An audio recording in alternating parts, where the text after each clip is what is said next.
Fundamental analysis को समझने के लिए सबसे पहले हम फंडामेंटल को हटा देते हैं और बस एनालिसिस को समझते हैं। अब देखो, एनालिसिस तो हम लोग अक्सर अपनी डेली लाइफ में करते रहते हैं, चाहे वो खाने पीने की चीज हो, चाहे वो कोई और ही चीज क्यों ना हो। अब जैसे खाने पीने की चीज में हम डिसाइड करते हैं ना कि यार इस दुकान के समोसे यहाँ की सभी दुकानों से सबसे बेस्ट है, या फिर जब हम कपड़े लेने जाते हैं तो डिसाइड करते हैं ना कि यार ब्लू जीन्स के साथ व्हाइट टी शर्ट अच्छी लगेगी या ब्लैक टी शर्ट अच्छी लगेगी। या फिर हमें मोबाइल लेना होता है तो हम डिसाइड करते हैं ना कि यार 10,000 में इस वाले ब्रांड का मोबाइल सबसे बेस्ट है, क्योंकि इसमें फास्ट चार्जिंग भी है और इसका कैमरा भी काफी अच्छा है। तो ऐसे छोटे मोटे एनालिसिस तो हम लोग डेली अपनी लाइफ में करते ही है। और अगर हम ऐसे सेम एनालिसिस शेयर्स पर करने लग जाए कि यार ये वाला शेयर उस शेयर से अच्छा है तो क्यों है, तो उसे स्टॉक एनालिसिस कहते हैं। बेसिकली अगर हमें ये जानना है कि हमें कौन सा शेयर खरीदना चाहिए और क्यों खरीदना चाहिए, तो इस सवाल का जवाब हमें मिलता है फंडामेंटल एनालिसिस से। अब देखो, फंडामेंटल एनालिसिस में तो वैसे बहुत सारी चीजें होती हैं, जैसे बैलेंस शीट चेक करना, P&L चेक करना, बाकी रेशियोज चेक करना, और इन्हीं चीजों का अगर हम एनालिसिस करने लग जाए तो उनको बोलते हैं फंडामेंटल एनालिसिस।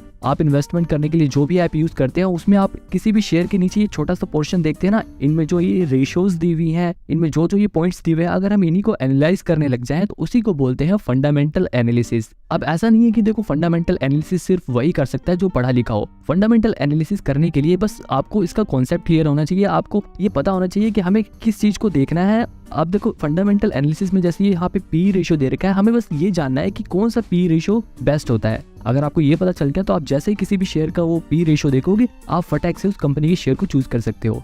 तो इस वीडियो में आपको कंपनी के इन सभी फंडामेंटल्स के एनालिसिस करना तो सिखाऊंगा ही, लेकिन उससे पहले मैं आपको बता दूं कि इस वीडियो में आपको एक चेकलिस्ट बनाना भी सिखाऊंगा, जिसे बनाकर आप किसी भी शेयर्स के फंडामेंटल को एनालाइज करते वक्त इसमें टिक लगा सकते हो। और इस चेकलिस्ट से आपको ये जानने में मदद मिलेगी कि कौन सा शेयर आपको खरीदना चाहिए और कौन सा नहीं खरीदना चाहिए। और लास्ट में मैं आपको बहुत ही ज्यादा इंपॉर्टेंट पॉइंट्स भी बताऊंगा, जिन्हें जानने के बाद आप आसानी से बिल्कुल सही शेयर चूज कर सकते हो। आपको फ्यूचर में प्रॉफिट होने के चांसेस बहुत ज्यादा बढ़ जाएंगे। अब देखो, फंडामेंटल एनालिसिस करने का मेन मकसद होता है कि हम ज्यादा से ज्यादा प्रॉफिट कमा सके। अब प्रॉफिट कैसे कमाएंगे? जब हम शेयर को सस्ते में खरीदेंगे और उसे महंगे में बेचेंगे, तब हम प्रॉफिट कमाएंगे। अब हमें ये कैसे पता चलेगा कि कोई शेयर सस्ता मिल रहा है या महंगा मिल रहा है? तो देखो, यहाँ पर काम आती है इंट्रिंसिक वैल्यू। अब देखो, इंट्रिंसिक वैल्यू को मैं बहुत ही ज्यादा कॉम्प्लिकेटेड नहीं करने वाला, क्योंकि मैं खुद जानता हूँ कि एक नए इन्वेस्टर को ऐसे नए नए शब्द सुन के बहुत ही परेशानी आती है उन्हें समझने में। अब देखो, जब भी हम कोई चीज खरीदते हैं तो सबसे पहले हम ये देखते हैं कि हमने जो चीज खरीदी उसके बदले में हमें वो वैल्यू मिली भी है या नहीं मिली। जैसे मान लो आप एक रेस्टोरेंट में समोसे खाने गए और वहाँ पे आपको 25 रुपए का एक समोसा मिला, वहीं आपने एक बार लोकल हलवाई वाले के पास से सिर्फ 10 रुपए में समोसे खरीदे और वो समोसे इतने बढ़िया थे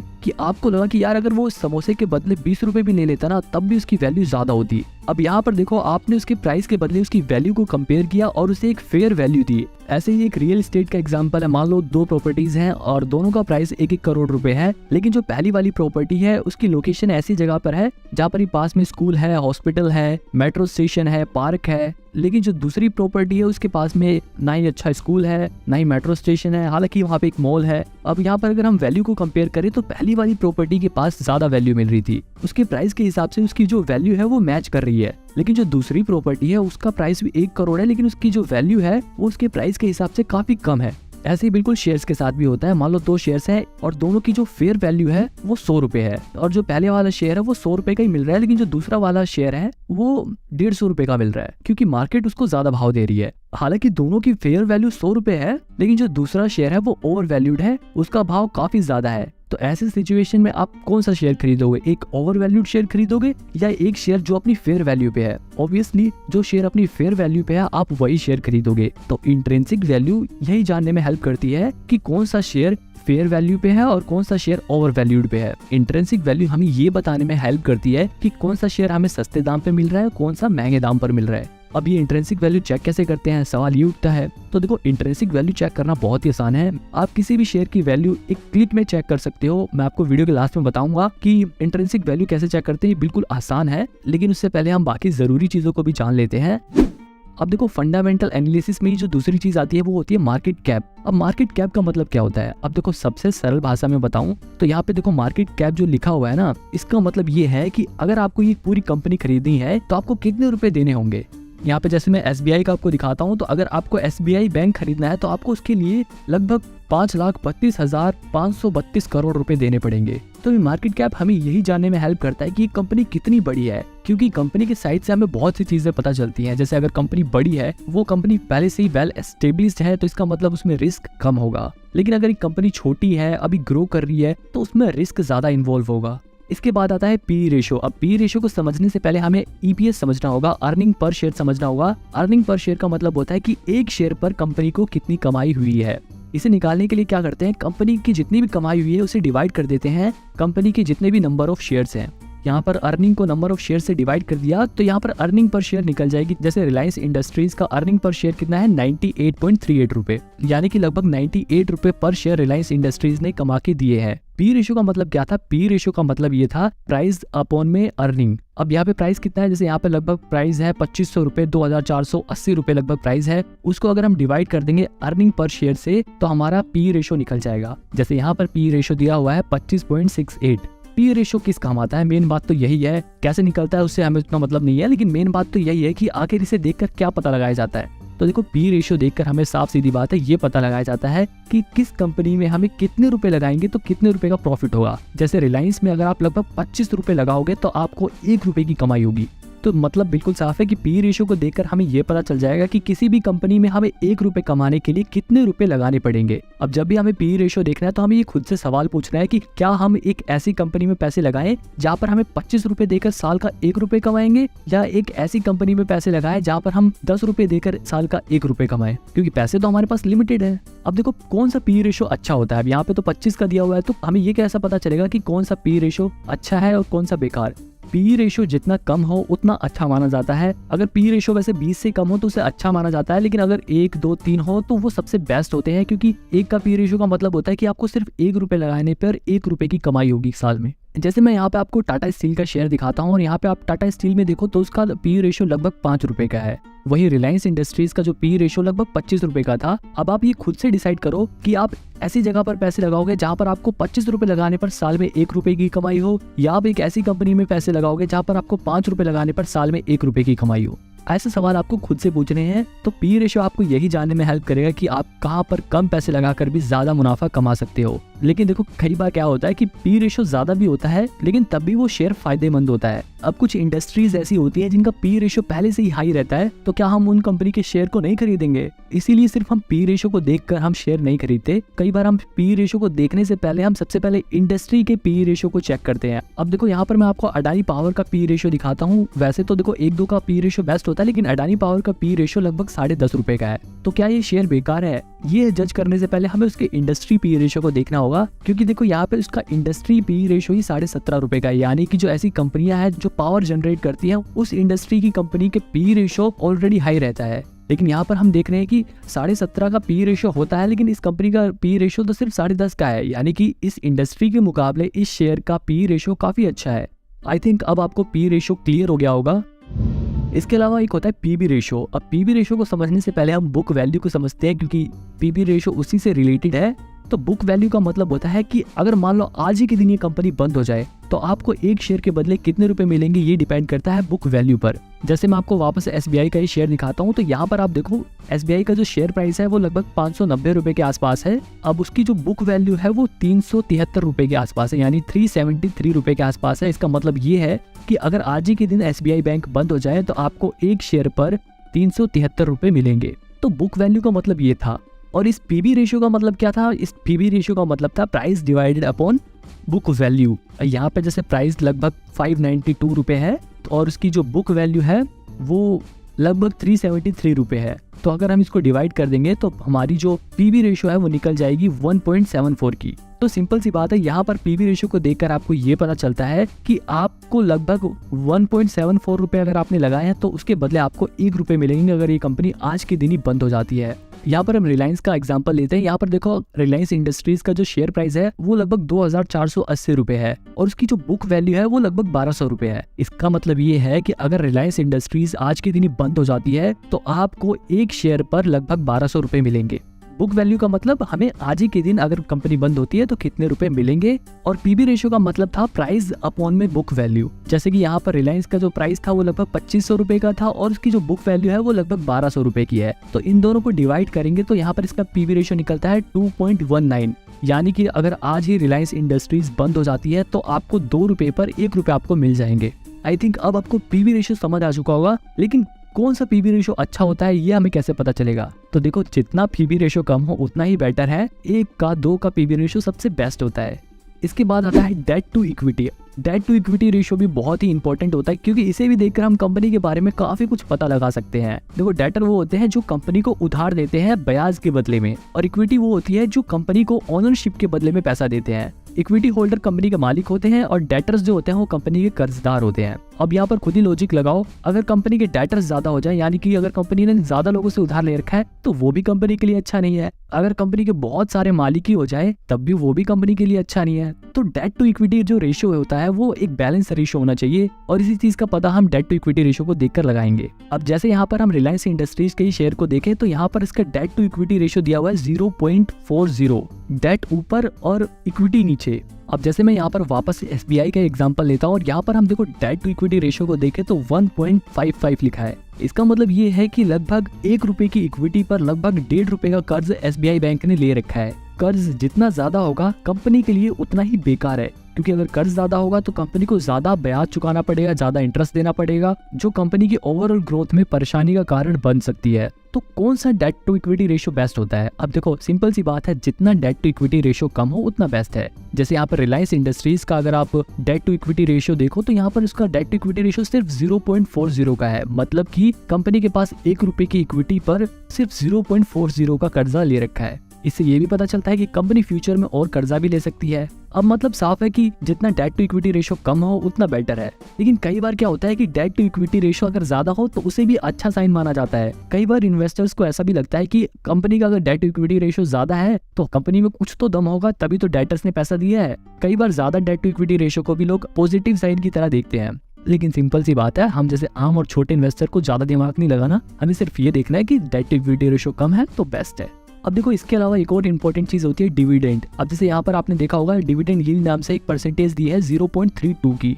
अब डिविडेंड यील्ड का मतलब क्या होता है? कंपनी ने कितना डिविडेंड दिया है, यानी कि कंपनी ने अपने जो शेयर होल्डर्स हैं उनको अपने प्रॉफिट का कितना हिस्सा दिया है। डिविडेंड देखकर हम ये पता लगा सकते हैं कि कंपनी का फंडामेंटल कैसा है। अगर कंपनी डिविडेंड ज्यादा पे कर रही है तो इसका मतलब सीधी सी बात है कंपनी प्रॉफिट ज्यादा अर्न कर रही है, इसलिए वो ज्यादा डिविडेंड लोगों में बांट रही है। लेकिन कई बार ऐसा होता है कि कंपनी ज्यादा प्रॉफिट तो अर्न करती है, लेकिन फिर भी उसका जो डिविडेंड यील्ड होता है वो कम होता है, क्योंकि कई बार कंपनियां क्या करती है, अपना जो पैसा होता है, जो प्रॉफिट होता है, उसे बचाती हैं अपने कंपनी की ग्रोथ के लिए, कंपनी को बड़ा करने के लिए, कंपनी के एक्सपेंशन के लिए। इसलिए वो अपना डिविडेंड कम बांटती हैं। इसीलिए डिविडेंड उतना मैटर नहीं करता। लेकिन हाँ, अगर डिविडेंड ज्यादा है तब तो बल्ले बल्ले, लेकिन अगर कम भी है तब भी कोई प्रॉब्लम वाली बात नहीं है। अब देखो, कुछ शेयर ऐसे भी होते हैं जो ज्यादा डिविडेंड पे करते हैं। जैसे कि अगर हम टाटा स्टील का एग्जांपल ले तो इसने पिछले साल लगभग एक शेयर पर 51 रुपए का डिविडेंड दिया था। अब देखो, इस शेयर का प्राइस ही लगभग 100 रुपए के आसपास था, उसने 51 रुपए का डिविडेंड दिया था। अब देखो, यहाँ पर आप सोच रहे हो कि यार इस कंपनी ने इतना ज्यादा डिविडेंड कैसे दिया। अब देखो, ऐसी जो कंपनियां होती हैं, टाटा स्टील जैसी जो कंपनियां होती हैं, इंडियन ऑयल जैसी कंपनियां जो होती हैं, वो पहले से ही एक्सपेंड हो चुकी हैं। अब उनको और एक्सपेंशन की जरूरत नहीं है और बड़ा करने की जरूरत नहीं है अपनी कंपनी को, इसलिए अब वो अपने प्रॉफिट को डिस्ट्रीब्यूट करना ही बेहतर समझती हैं। हालांकि उन्होंने अपने एक्सपेंस के लिए, अपने ग्रोथ के लिए प्रॉपर अमाउंट बचा के रखा होगा। ऐसा नहीं है कि उन्होंने सारा पैसा लुटाई दिया, उन्होंने अपने पास कुछ पैसा जरूर बचा के रखा होगा। तो ये कुछ रेशोज थी। इसके अलावा आप डोमेस्टिक इंस्टीट्यूशन और फॉरेन इंस्टीट्यूशनल इन्वेस्टर्स को देखकर भी कंपनी के शेयर्स के बारे में काफी कुछ पता लगा सकते हो। जैसे कि अगर किसी भी कंपनी के शेयर होल्डिंग पैटर्न में डोमेस्टिक इंस्टीट्यूशंस का या फिर फॉरेन इन्वेस्टर्स का शेयर होल्डिंग परसेंटेज ज्यादा है, तो यहाँ पर आप ये अंदाजा लगा सकते हो कि शायद वो कंपनी फ्यूचर में ग्रो करेगी, या उस कंपनी में दम है तभी उस कंपनी में फॉरेन इन्वेस्टर्स और डोमेस्टिक इंस्टीट्यूशंस इन्वेस्ट कर रहे हैं। क्योंकि जो ये डोमेस्टिक इंस्टीट्यूशंस होते हैं या फॉरेन इन्वेस्टर्स होते हैं, वो प्रोफेशनल लोग होते हैं, वो प्रोफेशनल इंस्टीट्यूशन होते हैं जिनका काम ही इन्वेस्टमेंट करने का है। तो वो लोग इस काम में एक्सपर्ट होते हैं और वो लोग कंपनी को बहुत डीपली रिसर्च करने के बाद किसी भी कंपनी में पैसे लगाते हैं। तो किसी भी कंपनी में अगर डोमेस्टिक इंस्टीट्यूशन या फिर फॉरेन इन्वेस्टर की शेयर होल्डिंग परसेंटेज ज्यादा है तो उस कंपनी के शेयर प्राइसेस फ्यूचर में बढ़ने के चांसेस ज्यादा होते हैं। इसके अलावा एक होता है प्रमोटर्स प्लेजिंग। अब यहाँ पर ये सोचो कि किसी भी कंपनी के बारे में सबसे अच्छा कौन जानता होगा? वो आदमी जिसने उस कंपनी को खोला हो, है ना। तो अब ये सोचो कि अगर उसी आदमी के शेयर उस कंपनी में कम है तो उसका मतलब क्या है? तो अगर उस आदमी के शेयर उस कंपनी में ज्यादा है तो इसका मतलब ये है कि उसे अपनी कंपनी के ऊपर भरोसा है कि उसकी कंपनी फ्यूचर में अच्छा करेगी। लेकिन जिसने कंपनी खोली है, अगर उसी आदमी को अपनी कंपनी में भरोसा नहीं है और उसी के शेयर उस कंपनी में कम है, यानी कि उसकी प्लेजिंग बढ़े, तो ये एक बेकार साइन है। क्योंकि जब उसी आदमी को अपनी कंपनी पर भरोसा नहीं है तो किसी बाहर के इन्वेस्टर को क्या ही भरोसा होगा उस कंपनी पर। इसके अलावा अगर किसी भी कंपनी के प्रमोटर्स की प्लेजिंग कम है तो इसका मतलब ये भी हो सकता है कि शायद उस कंपनी के जो प्रमोटर्स हैं, जिन्होंने उस कंपनी को खोला है, उन्हें ऐसा लग रहा है कि शायद उनकी कंपनी फ्यूचर में ग्रो करेगी, इसलिए उनकी प्लेजिंग कम है। तो इन्हीं चीजों को समझने के लिए प्रमोटर्स प्लेजिंग को देखा जाता है। अब देखो, इसके अलावा एक और बहुत ही जरूरी चीज होती है कंपनी की बैलेंस शीट को चेक करना। लेकिन अब देखो, आप में से बहुत सारे लोग कॉमर्स बैकग्राउंड से नहीं होंगे, जिनके लिए ये समझना काफी कॉम्प्लिकेटेड हो सकता था। लेकिन मैं आपको बहुत ही आसान तरीके से बताऊंगा और सिर्फ जरूरी चीजें आपको बताऊंगा। देखो, चाहे कोई भी कंपनी हो, वो कुछ ना कुछ बेचती है, चाहे वो सर्विस हो या प्रोडक्ट हो। तो उसे बेचने से उसकी जो सेल्स होती है, यानी कि जो उससे रेवेन्यू होती है, जो उसकी कमाई होती है, उसको बोलते हैं टॉप लाइन। और एक होता है उसका प्रॉफिट, यानी कि रेवेन्यू में से अपने खर्चे वर्चे काटने के बाद जो बचता है उसे बोलते हैं प्रॉफिट। तो ये होती है बॉटम लाइन। अब देखो, हमें ये कैसे पता चलेगा कि कोई भी कंपनी अच्छा कर रही है या बेकार कर रही है? तो देखो, दो चीजें होती हैं, एक होता है असेट और एक होती है लायबिलिटी। देखो, आप कोई भी इन्वेस्टमेंट के लिए ऐप यूज करते हो, उसके अंदर अलग से बैलेंस शीट बहुत कम चांसेस है कि दिखाए। उसके अंदर आपको जो सेल्स होती है वो रेवेन्यू वाले पोर्शन में दिखता है। जैसे यहाँ आपको ग्रो ऐप के अंदर फाइनेंशियल्स के अंदर ही रेवेन्यू दिखेगी। ये रेवेन्यू ही कंपनी की सेल्स होती है और सेल करने पे जो कंपनी को पैसा मिलता है उसी को रेवेन्यू बोलते हैं, यानी कि जो कंपनी की कमाई हुई है। यहाँ पे हम रेवेन्यू को देख सकते हैं। जैसे मैंने यहाँ पर डाबर इंडिया का शेयर खोल लिया है, यहाँ पे देखो आप उसकी रेवेन्यू देख सकते हो, यानी कि उसकी जो सेल्स हुई है, जो उसकी कमाई हुई है, वो हर क्वार्टर में कितनी थी यहाँ पे दिखा रहा है। और अगर आप उसे ईयर का करके देखना चाहते हो तो यहाँ पे ईयर का भी करके देख सकते हो। यहाँ पे हर साल उसको कितनी रेवेन्यू हुई है वो दिखाया गया है। अब इस रेवेन्यू में से कंपनी अपने खर्चे को माइनस करती है, तो जो बचता है उसे बोलते हैं प्रॉफिट। तो यहाँ पे हम कंपनी के प्रॉफिट को भी देख सकते हैं। कंपनी को हर क्वार्टर में कितना प्रॉफिट हुआ, कंपनी को हर साल में कितना प्रॉफिट हुआ, हम हर चीज यहाँ पे देख सकते हैं। अब देखो, यहाँ पे ध्यान देने वाली बात ये है कि इन दोनों चीजों को देखकर हमें ये पता लगाना होता है कि कंपनी ग्रो कर रही है या नहीं कर रही। अगर कंपनी की सेल्स हर साल बढ़ रही है तो उसकी रेवेन्यू भी हर साल बढ़ेगी, और अगर कंपनी की रेवेन्यू बढ़ रही है तो कंपनी का प्रॉफिट भी उसी तरह से बढ़ेगा। लेकिन कई बार क्या होता है कि कंपनी का जो रेवेन्यू तो बढ़ती है लेकिन प्रॉफिट नहीं बढ़ता। ऐसा इसलिए होता है कि कई बार क्या होता है, जो कंपनियां होती हैं वो अपनी ग्रोथ पे पैसा लगा लेती हैं। वो अपना प्रॉफिट होता है, उस प्रॉफिट को अपनी ग्रोथ में खर्च करती हैं, अपना ब्रांड बिल्ड करने में खर्च करती हैं, अपना एडवर्टीजमेंट में खर्चा कर देती हैं। तो जिसकी वजह से उनका प्रॉफिट कम हो जाता है, लेकिन उनकी सेल्स बढ़ रही है लेकिन प्रॉफिट कम हो जाता है। तो इस केस में हमें एक और चीज देखनी होती है, वो होती है नेट वर्थ। जैसे यहाँ पर आप इस शेयर की नेट वर्थ भी देख सकते हो। नेट वर्थ से हमें क्या पता लगता है कि कंपनी की जो वैल्यू है, यानी कि हर साल कंपनी की जो वैल्यू कितने की है। मान लो जैसे 2018 में डाबर इंडिया 5,700 करोड़ की थी, अगले साल उसकी वैल्यू थोड़ी सी गिर गई, 5,600 करोड़ की वैल्यू हो गई। लेकिन 2020 में उसकी वैल्यू 6,600 करोड़ बढ़ गई, यानी कि 1,000 करोड़ बढ़ी। फिर अगले साल लगभग 1,000 करोड़ की उसकी वैल्यू बढ़ी, और अगले साल फिर उसकी वैल्यू बढ़ी है, और 2022 में भी उसकी वैल्यू बढ़ी है। यहाँ पर आप नेट वर्थ को देखकर अंदाजा लगा सकते हो कि कंपनी हर साल ग्रो कर रही है, हर साल कंपनी और भी बड़ी होती जा रही है। तो बिल्कुल सिंपल, आपको बहुत सारी बैलेंस शीट चेक नहीं करनी, आप इन्हें देखकर भी काफी कुछ अंदाजा लगा सकते हो। हाँ, ऑब्वियसली अगर आपको डीप एनालिसिस करना है, आपको काफी गहराई में एनालिसिस करना है, तो उसके लिए तो बैलेंस शीट जरूरी है। लेकिन अगर आप इतना काम भी कर लेते हो तो 90% चांसेस है कि आप सही शेयर चूज करोगे और आपको अच्छा खासा रिटर्न भी मिल जाएगा। तो ये सारी वो चीज़ें थी जो आपको एनालिसिस में करना है। इसके अलावा अगर कुछ और भी चीज़ें कहें तो आप कंपटीटर्स को देख सकते हो। अगर आप किसी भी कंपनी के शेयर को चूज कर रहे हो तो उसकी जैसी और भी जो कंपनियां हैं उन शेयर को भी एक बार चेक कर सकते हो। जैसे अगर आप सीमेंट बनाने वाली कंपनी में इन्वेस्ट करना चाहते हो तो आप अंबुजा सीमेंट के साथ साथ जो दूसरी सीमेंट बनाने वाली कंपनियां हैं उनके शेयर्स को भी चेक कर सकते हो, उनको आपस में कंपेयर कर सकते हो और फिर चूज कर सकते हो कि आपको कौन सा शेयर लेना है। अब इन एनालिसिस के अलावा और भी कुछ ज़रूरी पॉइंट है जो मैं आपको बता देता हूँ पहले, बाद में हम अपनी चेकलिस्ट के जरिए किसी भी शेयर का एनालिसिस भी करके देखेंगे, ठीक है। तो पॉइंट नंबर 1 है always invest in profit making company. हमेशा ये कोशिश करो कि आप उस कंपनी में पैसा लगाओ जो मुनाफा कमा रही है। अगर आप कम पैसा इन्वेस्ट कर रहे हो तो ज़्यादा रिस्क मत लो, लॉस मेकिंग कंपनियों में पैसा लगाने से बचो। दूसरा पॉइंट ये है कि ऐसी कंपनियों के बिजनेस में इन्वेस्ट करो जिनके बिजनेस की फ्यूचर में जरूरत है, क्योंकि अगर आप अभी उन शेयरों में इन्वेस्ट कर दोगे तो फ्यूचर में जब वो कंपनी अपना काम चालू कर देंगी, फ्यूचर में जब उन चीजों की डिमांड होने लग जाएगी तो आपके फ्यूचर में प्रॉफिट ज्यादा होने के चांसेस बढ़ जाएंगे। हमेशा ऐसी कंपनी में इन्वेस्ट करो जिनकी फ्यूचर में डिमांड होने वाली है, जिनकी फ्यूचर में जरूरत हो।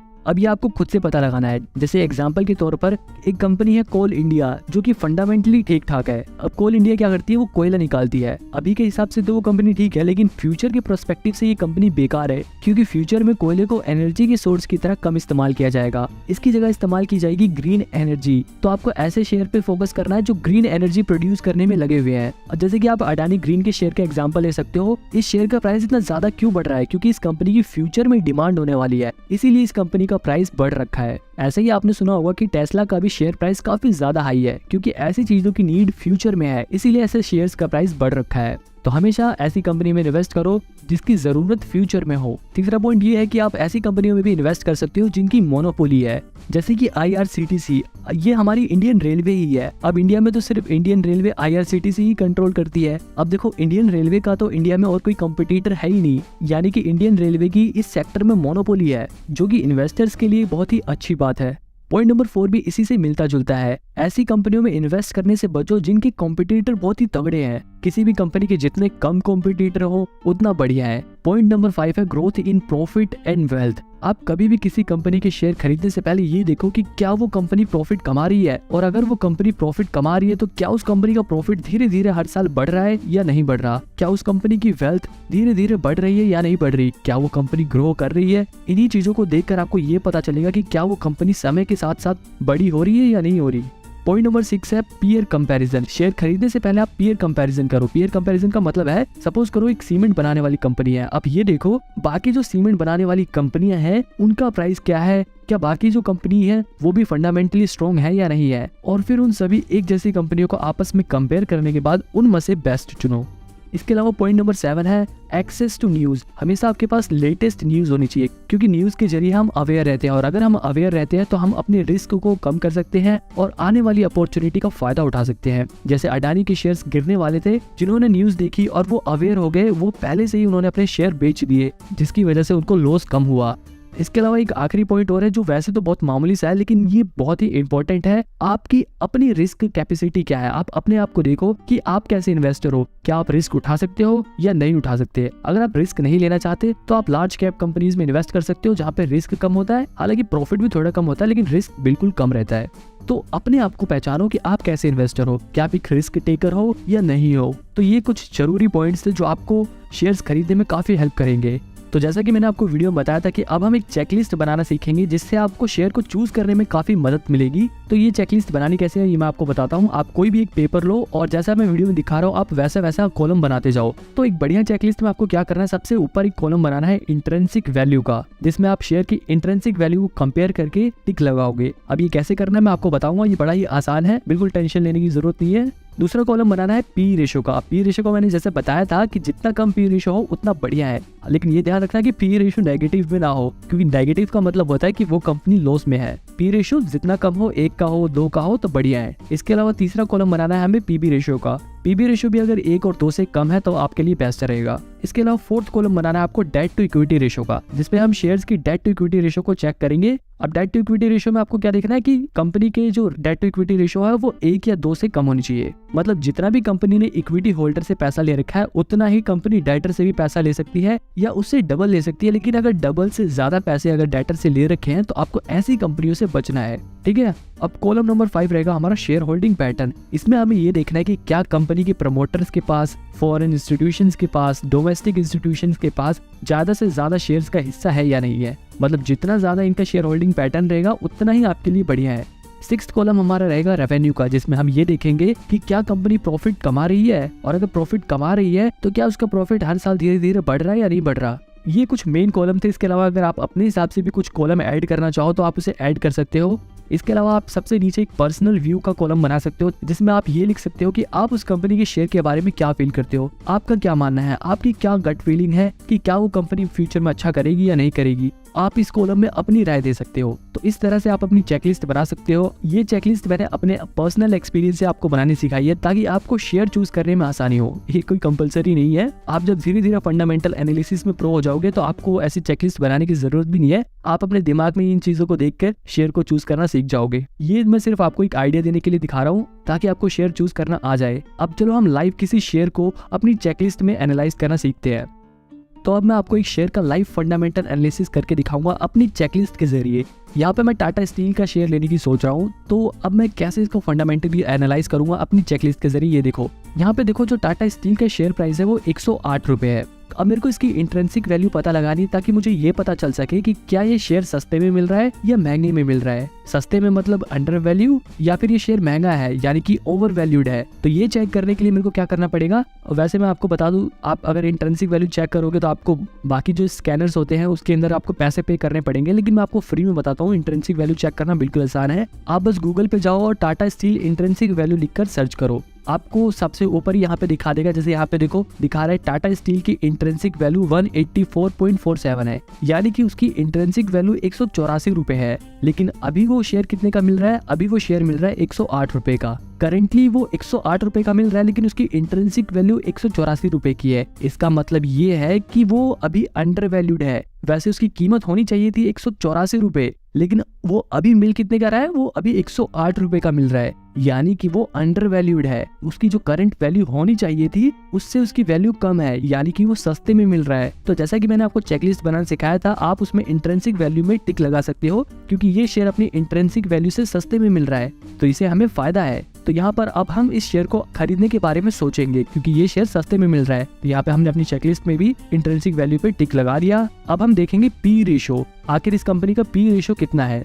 तो देखो, पी रेशो देखने के लिए हम सीधे नीचे स्क्रॉल करेंगे और फंडामेंटल्स में देखेंगे। इसका पी रेशो दिखा रहा है 7.76 का। मैंने जैसा कि आपको बताया था कि पी रेशो जितना कम हो उतना बढ़िया होता है। 1 और 2 का तो सबसे बढ़िया होता है, लेकिन यहाँ पर देखो इसका पी रेशो 7.76 का है। तो क्या ये शेयर बुरा है? देखो, यहाँ पर ये डिसाइड करने से पहले आप इंडस्ट्री के पी रेशो को देखो कि इस इंडस्ट्री का पी रेशो कितना होता है। यहाँ पे देखो इसका इंडस्ट्री पी रेशो 11.54 का है, लेकिन इस कंपनी का पी रेशियो कितना है? 7.76 का, यानी कि इंडस्ट्री के हिसाब से तो ये कंपनी काफी बढ़िया है। इसका पी रेशियो भी अच्छा है। तो यहाँ पर हम अपने पी रेशियो वाले कॉलम में भी टिक लगा देंगे, क्योंकि इसका पी रेशियो इंडस्ट्री के पी रेशियो से कम है।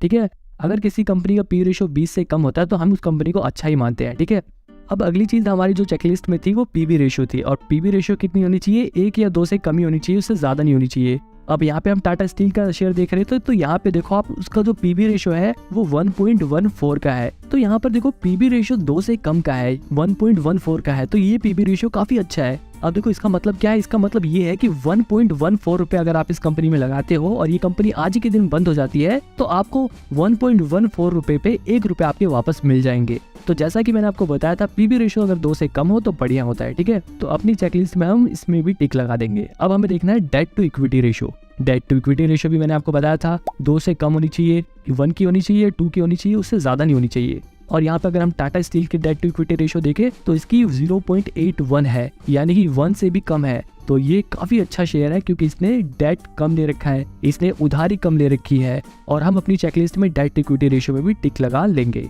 इसके बाद था share holding pattern. Share holding pattern देखने के लिए हमें थोड़ा और नीचे आना पड़ेगा, और यहाँ पे हम, लेकिन यहाँ पे ग्रो ऐप में टाटा स्टील का शेयर होल्डिंग पैटर्न नहीं दिखा रहा। तो देखो कोई भी प्रॉब्लम नहीं है, जो चीज आपको अपने ब्रोकर के ऐप पे ना दिखाए आप उसे सिंपली गूगल कर सकते हो। अब जैसे यहाँ पे हम गूगल करेंगे share holding pattern of Tata steel, तो यहाँ पे मैं इस लिंक पे क्लिक करता हूँ और सिंपली यहाँ पे हमें दिखा देगा कि टाटा स्टील का शेयर होल्डिंग पैटर्न कितना है। अब यहाँ पे देखो उसके ज्यादातर शेयर उसके प्रमोटर के पास है, ऑलमोस्ट 34% उसके जो शेयर्स है उसके प्रमोटर्स के पास है। बाकी म्यूचुअल फंड यानी कि डोमेस्टिक इंस्टीट्यूशंस के पास 8% शेयर है, और फॉरेन इंस्टीट्यूशन के पास 21% शेयर है। तो ऑलमोस्ट अगर देखा जाए तो 65 से जो 70% शेयर्स हैं वो प्रमोटर्स और फॉरेन इंस्टीट्यूशन और डोमेस्टिक इंस्टीट्यूशंस के पास है। तो यहाँ पर देखा जाए तो शेयर होल्डिंग पैटर्न भी शेयर का काफी बढ़िया है, तो हम यहाँ अपनी चेकलिस्ट में इस पे भी टिक लगा लेंगे। अब हमें फाइनली देखनी है रेवेन्यू कि क्या वो कंपनी प्रॉफिट कमा रही है। तो यहाँ पे देखें हम रेवेन्यू में जो टाटा स्टील है हर क्वार्टर में बढ़िया प्रॉफिट कमा रही है। ईयरली देखें तो ईयरली उसका हर साल प्रॉफिट बढ़ता ही जा रहा है। देखो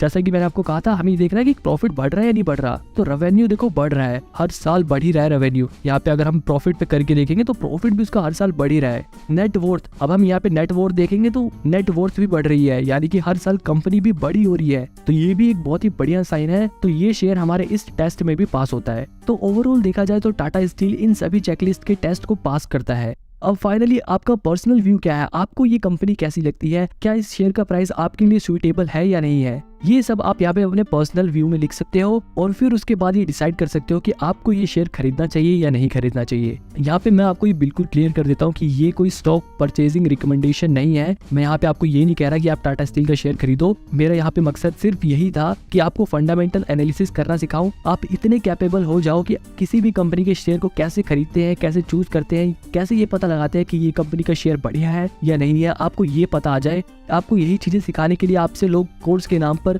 हजारों रुपए ले लेते हैं। यहाँ पे मैं आपको ये चीज बिल्कुल फ्री में सिखा रहा हूँ और बहुत ही सिंपल तरीके से समझाने की कोशिश करी है। अगर आपको कहीं कोई चीज समझ ना आई हो तो आप मेरे को कमेंट में बता के पूछ सकते हो। फाइनली मैं यही कहूंगा कि ये वीडियो आपको सिर्फ सिखाने के लिए थी। आप इस वीडियो को देखने के बाद आप जब सीख जाओगे कि कैसे फंडामेंटल एनालिसिस करते हैं तो आप खुद से अपने हिसाब से शेयर चूज करो। किसी की भी राय मत लिया करो शेयर खरीदते वक्त। आप अपना पर्सनल व्यू देखा करो कि आपको क्या लगता है उस शेयर के बारे में, आप फिर उसे खरीदो। और ऐसे ही बढ़िया कंटेंट देखने के लिए आप चैनल को सब्सक्राइब कर लो। काफी मेहनत लगी है भाई। अगर आपको ये वीडियो पसंद आई तो वीडियो को लाइक करके मुझे कमेंट में बेस्ट पार्ट बताओ और चैनल को सब्सक्राइब कर लो ताकि आपको ऐसे ही वैल्यूएबल कंटेंट फ्री में मिले। आप फ्री में अच्छी चीजें सिंपल लैंग्वेज में सीख सके।